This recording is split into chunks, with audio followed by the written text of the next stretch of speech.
சாய்ராம். என் உயிரின் உயிரானவர்களே, வாழ்க்கையை வெல்ல முடியல, வாழ்க்கையை எதிர்கொள்ள முடியல. என் வாழ்க்கை ஒரு இரட்டை நோக்கிய பயணங்கள் மேற்கொள்ளுது. முடிவை பற்றி நினைச்சாவே கிட்டுன்னு இருக்குது. எப்படிப்பட்ட வாழ்க்கையை வாழணும் அப்படின்னு நான் நினைச்சேனோ அந்த வாழ்க்கையை இப்போ வரைக்கும் வாழ முடியல. ஸோ இனிமேலும் நிச்சயமாக என்னால் வாழ முடியாது. கட்டின கோட்டை எல்லாம் தகர்ந்துடுச்சு. என் வாழ்க்கையில் அத்தனையும் முடிவுக்கு வந்துடுச்சு அப்படின்னு ஒரு சாய்ராம் ஒரு தன்னுடைய பிரச்சனைகளை சொல்லியிருந்தாங்க. இது மாதிரியான மனநிலை உங்களுக்கு யாருக்காவது இருந்துச்சு அப்படின்னா கமெண்ட் பண்ணுங்க. நாம் நிறைய விஷயத்த அன்பே சாயில பேசிக்கிட்டே இருக்கோம். ஒரு விஷயத்த என்னைக்கோ மறக்க முடியாது, கூடாது. என்னைக்கு நம்பிக்கை இழக்கிறோமோ அன்னைக்கு வாழ்க்கையை இழக்கிறோம். என்னைக்கு நம்பிக்கை வைக்கிறோமோ அன்னைக்கு வாழ்க்கையை உருவாக்குறோம். நீங்கள் உருவாக்குறீங்களா இல்லை இழக்கிறீங்களா? நீங்கள் இப்போ என்ன சொல்கிறீங்களோ அது உங்கள் வாழ்க்கையில் நிச்சயமாக நிறைவேற போகுது. நீங்கள் உங்கள் வாழ்க்கையை உருவாக்குறீர்களா இல்லை உங்கள் வாழ்க்கையை அழிக்கிறீர்களா? பதில் சொல்லுங்கள். அப்போ இங்கே அழிக்க யாரும் வரலை. எதுக்கு வந்திருக்கோம்? உருவாக்க வந்திருக்கோம்.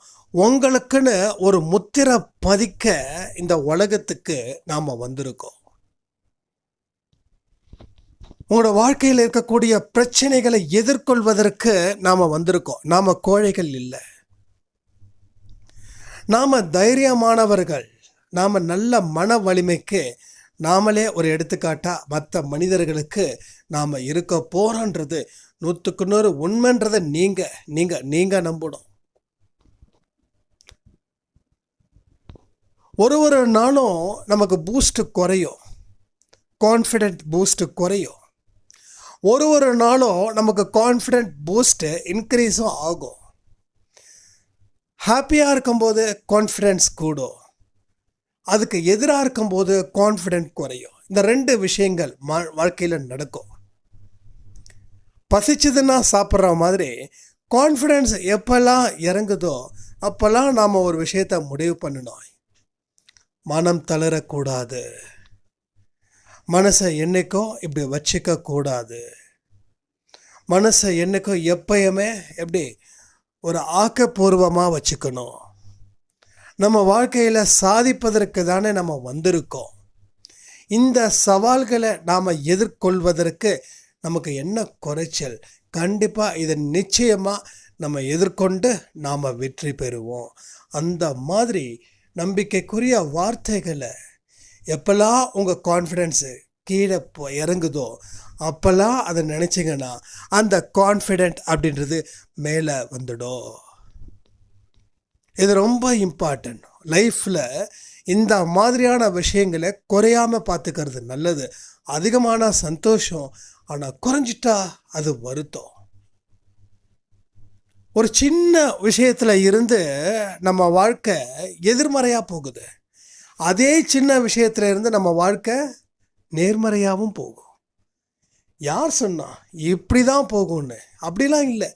இப்படி போகிற ரூட்டு இப்படியும் போகும். ஆனால் அது எப்படி போகணுன்றத பொறுத்து அமைகிறது.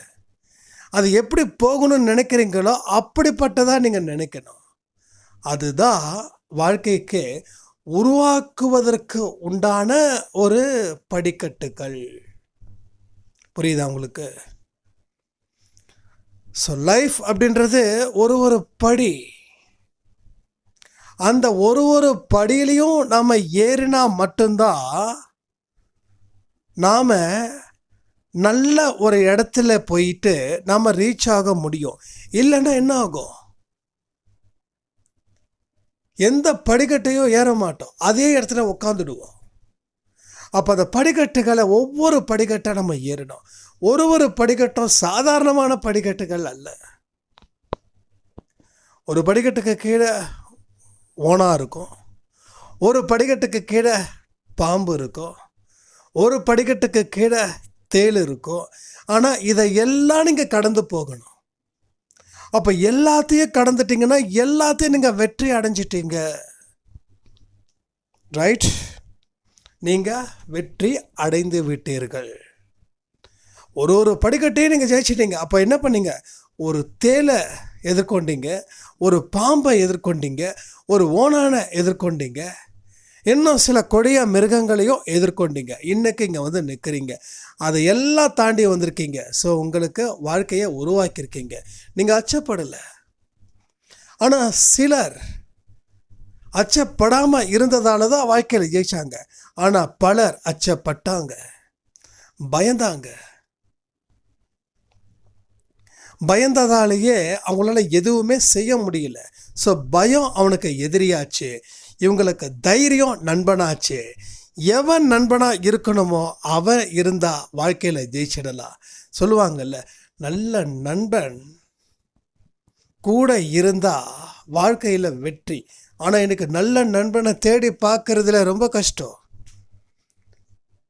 அதெல்லாம் ஒரு ஸ்டேஜில் மேலேயே போயிடுச்சு.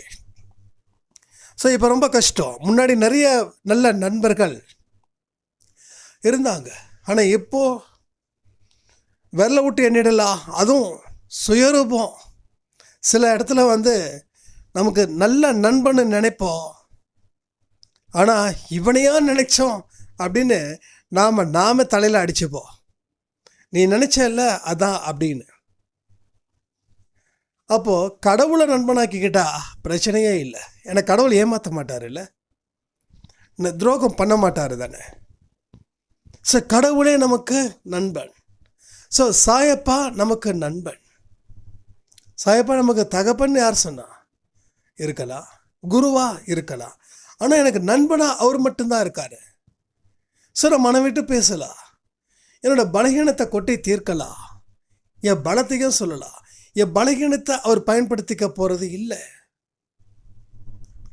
நல்ல நண்பன் கிட்ட உங்கள் பலகீனத்தை பற்றி நீங்கள் பேசுனா, அதெல்லாம் விடு, பிரச்சனை இல்லை, உனக்கு இப்பேற்பட்ட பலம் இருக்கே அப்படின்னு சொல்லி தேத்தி விடுவா. அதை விட்டு உனக்கு பலகீனம் இவ்வளோ இருக்கா, நீ எப்படி ஜெயிப்ப, ரொம்ப கஷ்டம், அதனால் எந்த முயற்சியும் எடுக்காத, ஏன்னா உன் பலகீனம் ரொம்ப மோசமாக இருக்குது, உன் வாழ்க்கையில் இது கண்டிப்பாக உன்னை வந்து குழி தோண்டி புதைக்க போகுது அப்படின்னு சொல்கிறவன் சத்தியமாக நல்ல நண்பனாக இருக்க மாட்டா, இல்லை முதிர்ச்சி அடைந்த நண்பனாக இருக்கவும் மாட்டா.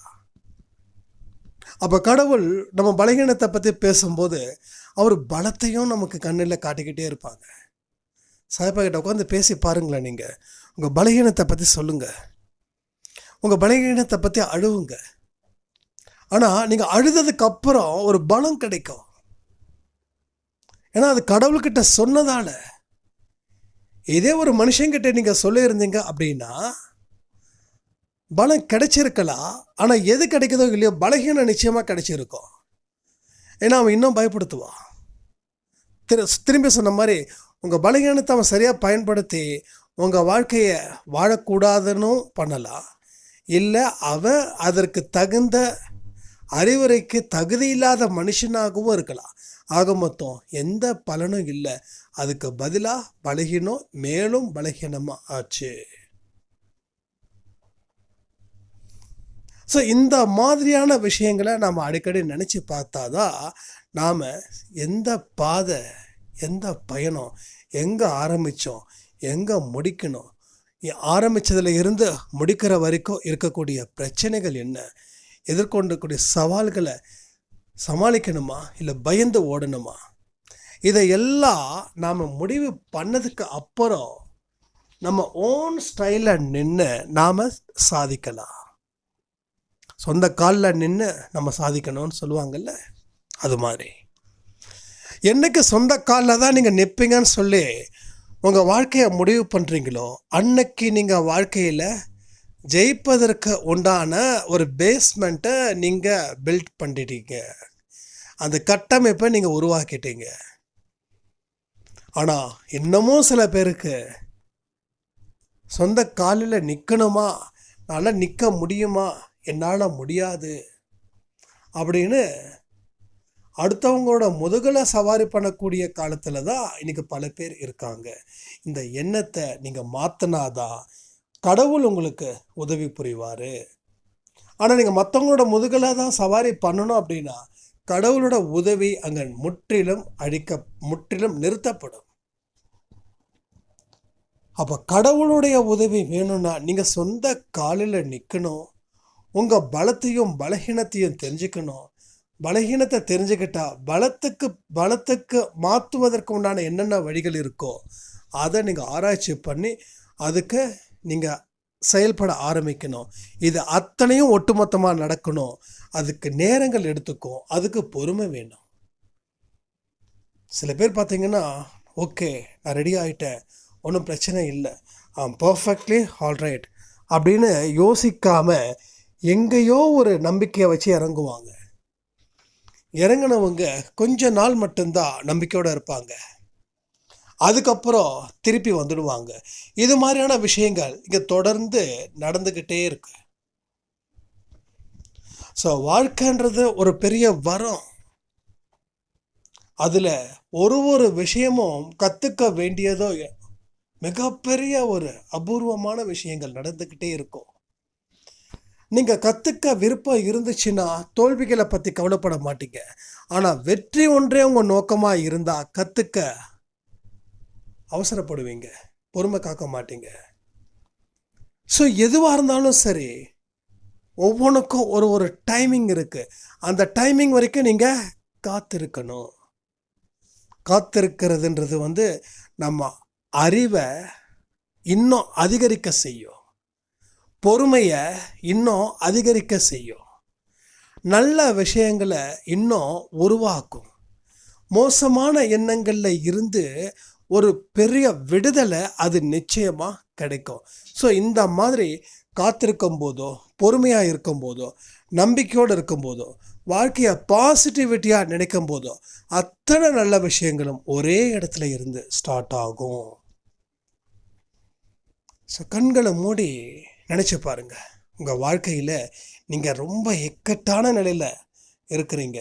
இன்னும் சில நாட்களில் ஒரு மாற்றங்கள் உங்களுக்கு வருது. அது மலர்ச்சியை ஏற்படுத்த போகுது. அப்போ உங்கள் பயணங்களை கொஞ்சம் இந்த பக்கம் மாற்றிட்டிங்கன்னா உங்களுக்கு ஒரு பெரிய நம்பிக்கையை ஏற்படுத்துவதற்கான சில விசேஷமான நடவடிக்கைகளையும் சாய்ப்பா உங்கள் கண்ணுக்கு முன்னாடி கொண்டு வருவார். சில பேருக்கு சாய்ப்பாட மிராக்கல்ஸ் ஏதாவது ஒரு ரூபத்தில் நடந்திருக்கும். இதெல்லாம் ஏன் அப்படின்னா, நீங்கள் எடுத்த முயற்சி தயவு செய்து பின்னுக்கு கொண்டு போயிடக்கூடாது. ஏன்னா நான் இருக்கேன்னு சொல்லி.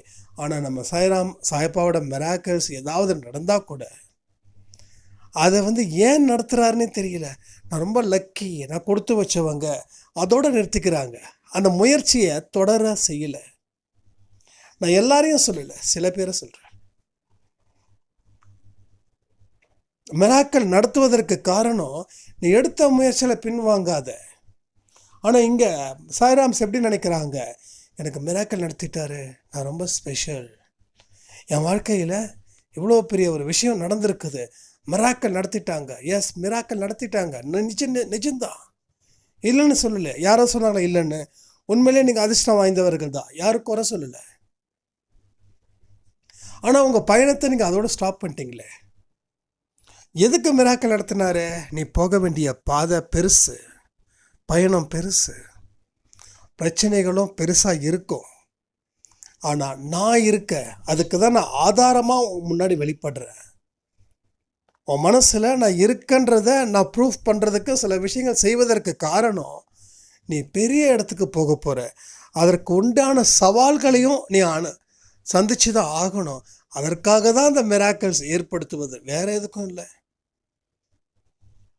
நான் திரும்ப சொல்கிறேனே, நோயாளி தான் ஹாஸ்பிட்டலுக்கு போவான், டாக்டரை பார்ப்பான். டாக்டரோட சேவை அவனுக்கு தேவை. யாருக்கு? பேஷண்ட்டுக்கு. அப்போ கடவுள் ஒரு அற்புதத்தை நிகழ்த்துறாருன்னா எதுக்கு நிகழ்த்துறாருன்னா, உன்னோட முயற்சி தொடர்ந்து இருக்கணும், நீ நின்றுடக்கூடாது, அதுக்கு தான். அப்போ எனக்கு மிராக்கிளே நடக்கலையே அப்படின்னு சில பேர் கேட்கலாம். அப்போ 2 விஷயங்கள் இருக்குது. ஒன்று, சாயப்பா பக்கம் இன்னும் நீ வரல, அதனாலையும் உனக்கு மிராக்கல் நடத்தலை. ஆனால் எல்லாருக்கும் மிராக்கல் நடத்திட முடியாதுல்ல. அப்போது இதுக்கு முன்னாடி அவங்க செஞ்ச கர்மா, ஒருத்தர் பாவமே செஞ்சுருப்பான், அவங்ககிட்ட போய் சாயப்பா மிராக்கல் நடத்திடுவாரா? மாட்டார். அப்போ போன ஜென்மத்தில், அதுக்கு முந்தின ஜென்மத்தில் ஏகப்பட்ட நல்லது செஞ்சுருப்பான். ஆனால் இந்த ஜென்மத்தில் சிக்கி எப்படியோ போவான். அப்போ அவனுக்கு நல்வழிப்படுத்துவதற்காக அந்த மிராக்கல்ஸ் நடத்தியிருக்கலாம். 2வது, மிராக்கல் நடத்தாததுக்கு ஒரு காரணம், நமக்கு அது தேவையில்லை. நீ கரெக்டான பாதையில் தான் போகிற. அதனால் கடவுள் அடிக்கடி உனக்கு மிராக்கல்லாம் நடத்த மாட்டார். நீ சரியான பாதையில் போகிற, நீ போய்கிட்டே இரு. உனக்கு சிக்னலே இல்லை, உனக்கு எல்லாமே க்ரீன் சிக்னல் தான். உனக்கு 24 hours நீ க்ரீன் சிக்னல் தான். நீ வண்டியை எங்கேயோ நிறுத்த வேண்டியதே இல்லை, நீ ஸ்ட்ரைட்டாக போய்கிட்டே இரு. So don't stop your vehicle, you can continue your driving. அப்படிதான், அது அந்த மாதிரி போய்கிட்டே இருக்கணும். அப்போ நமக்கு எந்த இடத்துலையும் ஸ்பீட் பிரேக்கர் கிடையாது. இப்போ நம்ம பிஎம்லாம் வந்தாங்கன்னு வச்சுக்கோங்க, அவங்களுக்கு அந்த ஸ்பீட் பிரேக்கர்ஸ் இருந்தால் கூட என்ன பண்ணுவாங்க, அந்த ஸ்பீட் பிரேக்கர்ஸை டோட்டலாக எடுத்துடுவாங்க. ஸோ அவங்களுக்கு எந்த இடத்துலையும் ஸ்டாப் இல்லை, எல்லாமே க்ரீன் தான். அவரோட வண்டியே நின்று விருப்பப்பட்டால் தான் வண்டி நிற்கும். ஸோ வேறு யாரும் நிறுத்த முடியாது. அப்போது அது மாதிரி இருக்கிற பேருக்கு மிராக்கிள்ஸ் தேவைப்படாது. அப்போது கடவுளை பற்றி அறியாதவன் இல்லை பாவம் செஞ்சவனுக்கும் மிராக்கிள் இல்லை. அதே மாதிரி கடவுள் இவனுக்கு மிராக்கிள் தேவையில்லை, இவனோட பயணம் கரெக்டாக தான் இருக்குதுன்னு அதுக்கும் மிராக்கிள் செய்ய வேண்டிய அவசியம் இல்லை. ஸோ அப்போ மிராக்கிள்ஸ் யாருக்கு தேவைப்படுதுன்னா, நீ சரியான பாதையில் போகிற, ஆனால் தயவுசெய்து நிற்காத. நீ ஏன் குழந்தை, நீ போன ஜென்மத்தில், அதுக்கு முந்தின ஜென்மத்தில் நீ இப்படிப்பட்ட விஷயங்கள் செஞ்சுருக்க. ஆனால் இந்த ஜென்மத்தில் தயவு செய்து உன்னோட டார்கெட், உன்னோட லட்சியத்தை நீ அடைஞ்சே ஆகணும் அப்படின்றதுக்காக தான், உறுதிப்படுத்த தான் இந்த அதிசயம் நடக்குது. ஸோ இந்த மாதிரியான விஷயங்கள் மூலமாக தான் அதிசயம் நடக்கிறதும் நடக்காமல் இருப்பதற்கும் காரணமாக அமையுது. விடாமுயற்சியோட கடவுளை நெருங்கணும். கடவுளை நாம் கிட்ட கிட்ட கிட்ட கிட்ட பார்க்கணும். கோயிலை பார்க்குறது இல்லை. கோயிலை பார்த்தா நம்ம கொஞ்சம் காசு கொடுத்தா சாமியை பக்கத்துலேயே கூட்டு போயிடுவாங்க. அது இல்லை. காசு கொடுக்காம, கோயிலுக்கு போகாமல், விக்கிரகத்தை பார்க்காம பார்க்கறது தான். அதாவது மனசுக்குள்ளே பார்க்கறது, மனசுக்குள்ளே கடவுள்கிட்ட கொஞ்சம் பேசுறது, கடவுள் நம்மக்கிட்ட கொஞ்சம் பேசுறது, கடவுள் நம்ம மேலே பாசமாக பேசக்கூடிய வார்த்தைகள், நீங்கள் கடவுள்கிட்ட பாசமாக பேசக்கூடிய வார்த்தைகள், இது எல்லாமே எங்கே மன ரீதியாக நடக்கணும். இந்த பூஜை முறைகளாக இருக்கட்டும், கான்வர்சேஷனாக இருக்கட்டும், எதுவாக இருக்கட்டும், மன ரீதியாக அதில் சந்தோஷத்தை அனுபவிக்கிறது. இதெல்லாம் கண்களை மூடி யோசிச்சு பாருங்க. சாயப்பா முன்னாடி கண்களை மூடி சாயப்பா ஒரு 5 நிமிஷம் பாருங்க, உத்து பாருங்க, வேற எந்த பக்கமும் பார்க்காதீங்க. இப்போ கண்களை மூடுங்க, ஒரு 10 நிமிஷம் கண்கள் மூடுங்க. நீங்கள் என்னென்னலாம் சாமியோட விக்கிரகத்தை பார்த்து சொல்லுவீங்களோ அதையெல்லாம் இப்போ கண்களை மூடி சாயப்பாங்க முன்னாடி உட்காந்துருக்கிற மாதிரி நினச்சி உங்களோட எல்லா விஷயத்தையும் சொல்லுங்கள். தயவுசெய்து துன்பத்தை பற்றியோ துயரத்தை பற்றியோ கவலை பற்றியோ பேசாதீங்க, அதை விட்டுருங்க, அது போகட்டும். அது நீங்கள் சொன்னாதான் அவருக்கு புரியணுன்றது அவசியம் இல்லை. ஆனால் கடவுள் உங்களுக்கு இன்னொரு முகத்தை பார்க்கணும்னு ஆசைப்படுறாரு. அந்த முகத்தை காட்டுங்க, தயவு செய்து காட்டுங்க. சாயப்பா இப்போ விருப்பப்படுறாரு, இந்த நிமிஷம் விருப்பப்படுறாரு. அப்போ இந்த ஆடியோ முடிஞ்சு கண்களை மூடி சந்தோஷமாக பேசுங்க. உங்களுக்கு தாத்தா இருக்கலாம், அப்பா இருக்கலாம், பாட்டி இருக்கலாம், அம்மா இருக்கலாம். சில பேருக்கு அம்மா அப்பாவோட தாத்தா பாட்டி ரொம்ப பிடிக்கும் இல்லையா? யார் உங்களுக்கு ரொம்ப பிடிச்சிருக்கோம், அவங்க உங்கள் உறவுகளாக இருக்கட்டும். உங்கள் உறவுகள்னா இப்படி தாத்தா பாட்டி அம்மா அப்பா அண்ணன் அக்கா, இந்த மாதிரி உறவுகள். அவங்கக்கிட்ட நீங்கள் எவ்வளோ அன்பா எவ்வளோ பாசமாக பேசுகிறீங்களோ அது மாதிரி கண்களை மூடி இந்த முகத்தோட இந்த மனசோட நீங்கள் பேசி பாருங்கள். உங்கள் வாழ்க்கை எப்படிப்பட்ட வாழ்க்கையாக மாறப்போகுதுன்றத சாயப்பா இன்னைக்கு பதில் தருவார். ஸோ ஆடியோ முடிச்சுட்டு கேளுங்க, நோ ப்ராப்ளம். ஆடியோ முடிச்சுட்டு இந்த பயிற்சியை நீங்கள் நிச்சயமாக பண்ணுங்கள். ஸோ இந்த மாதிரியான விஷயங்கள் மூலமாக உங்கள் வாழ்க்கையில் பல நல்ல திருப்பங்களும் ஏற்படும். இதை இன்றைக்கி தான் செய்யணும் அப்படின்லாம் இல்லை, இதை எப்பயுமே நீங்கள் செய்யலாம். நான் அடிக்கடி கண்களை மூடி இந்த மாதிரியான விஷயத்தெல்லாம் நான் பார்ப்பேன். சாயப்பா இதை பற்றி ஆடியோவில் பேசியிருக்கேன், நான் 2-3 ஆடியோஸில் சொல்லியிருக்கேன் நான். அப்போ கண்களை மூடி பேசும்போது, சாயப்பா நல்லா இருக்கீங்களா, சாப்பிட்டீங்களா, தூங்குனீங்களா, என்ன சாயப்பா இப்படிலாம் நடக்குது, சும்மா கேஷுவல் டாக். நம்ம எத்தனையோ கற்பனை பண்ணுறோம்ல, எவ்வளவோ கற்பனை பண்ணுறோம். நடக்காத ஒரு விஷயத்த நடந்துட்டா நான் என்ன ஆவேன் அப்படின்னு நம்ம சொல்கிறோம்ல, அதெல்லாம் நாம் நினைக்கிறோம். ஆனால் ஏன் நல்ல விஷயத்துக்கு மட்டும் நம்ம கற்பனையை பயன்படுத்த மாட்டோன்றது யாருக்குமே தெரியல. ஸோ நல்ல விஷயத்துக்கு கற்பனையை பயன்படுத்தி இருந்தால் இந்நேரம் நம்ம வாழ்க்கை மாறி இருக்கும். ஆனால் நாம் கற்பனை பயன்படுத்தின ஒவ்வொரு இடமும் பார்த்திங்கன்னா ஒரு மோசமான சூழ்நிலையை தான் நாம் கற்பனை பண்ணோம். அப்படி கற்பனை பண்ணதால தான் இந்த மோசமான வாழ்க்கையை நாம் நடத்திக்கிட்டு இருக்கிறோம். இது உங்களுக்கு புரிஞ்சிடுச்சுன்னா கற்பனையுடைய அந்த சக்தி எப்படி பட்டதுன்றது உங்களுக்கு நல்லா தெரியும், நல்லா புரியும். இதை நீங்கள் இந்த நாளில் இருந்து தொடங்கணும் அப்படின்றத நான் கேட்டுக்கிறேன். அப்போ உங்கள் வாழ்க்கையோட இன்னொரு பயணம் இனிதே ஆரம்பமாகும் இந்த முயற்சியின் மூலமாக. இந்த முயற்சிகள் எல்லாம் 1 நாள் 2 நாளில் மட்டும் செய்யக்கூடாது. எத்தனையோ சில விஷயங்கள் நம்ம சொல்லிக்கிட்டே இருக்கோம். அத்தனை விஷயங்களும் இவ்வளோ செய்யணுமானா இல்லை. ஒரு ஆடியோவும் ஒரு மெசேஜ், எல்லாமே சாய்பா கிட்ட நெருங்குற மெசேஜும் வாழ்க்கையை உயர்த்துவதற்கும் உண்டான மெசேஜஸ் தான். ஸோ தீமையில் இருந்து நம்மளை காப்பாற்றிக்கிறதுக்கும் நன்மைகளை நாம் சொந்தம் கொண்டாடுவதற்கும் உண்டான வழிமுறைகள் தான். வேறு எந்த வழிமுறைகளும் இல்லை. எல்லாமே ஒரு அழகான அற்புதமான வழிமுறைகள் தான். இதை நீங்கள் செய்ய செய்ய செய்ய தான் உங்கள் வாழ்க்கையில் வளம் பெறும். அத்தனை விஷயங்களும் உங்கள் வாழ்க்கையில் நல்லது நிச்சயமாக நடக்கும். அதனால் இதை தொடர்ந்து நாம் செய்யணும் அப்படின்றத நான் இங்கே கேட்டுக்கிறேன். ஸோ சாயப்பாவுடைய மிகப்பெரிய ஒரு ஆசீர்வாதம் இங்கே அன்பே சாய் குடும்பத்தில் இருக்கிற அத்தனை பேருக்கும் இருக்குது. அதை நீங்கள் சரியான முறையில் பயன்படுத்தி உங்கள் வாழ்க்கையில் வாடணும்னு சொல்லி இந்த ஆடியோவை நான் முடிக்கிறேன். ஜெய் சாய்ராம்.